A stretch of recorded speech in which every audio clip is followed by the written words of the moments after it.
SAFM, South Africa's news and information leader.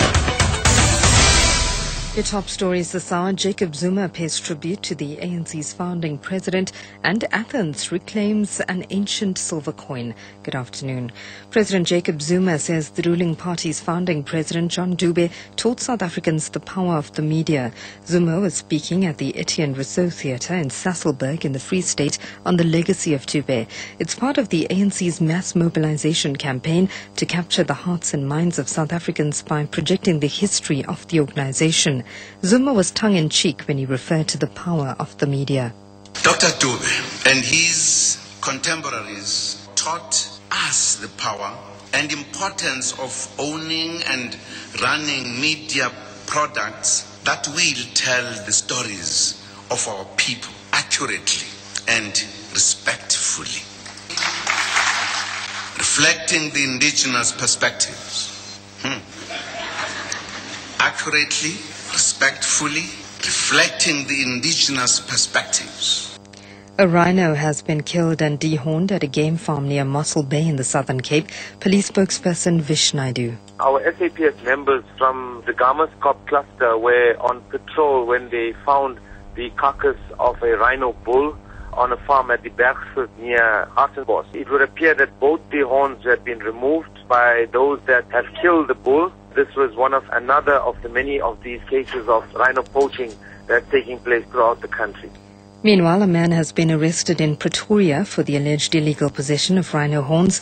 Police say officers saw the 40-year-old man carrying a black bag on a footpath in Kameeldrift.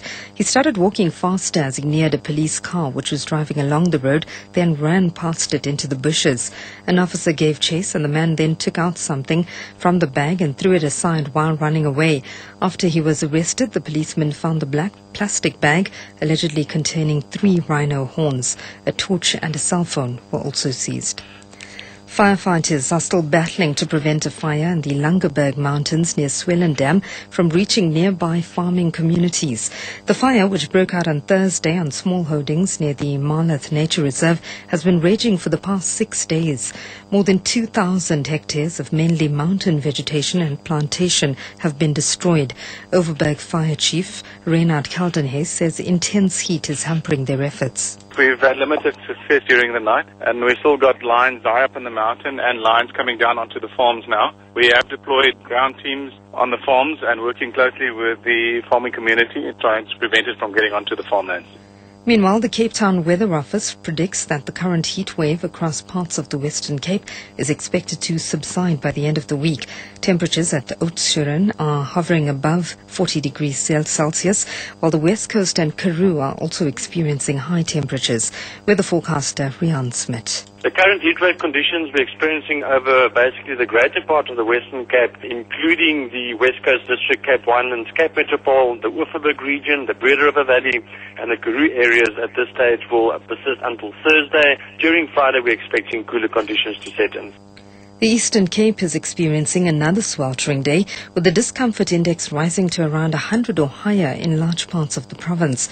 This includes Addo, Jobertina, Port St. John's and Storms River. According to the SA Weather Service, an index figure of between 100 and 110 is classified as extremely uncomfortable, and all school sports and hard labour have to stop. And to end, Athens has asked Switzerland to return a 480 BC silver coin sold at a Zurich auction for 80,000 euros.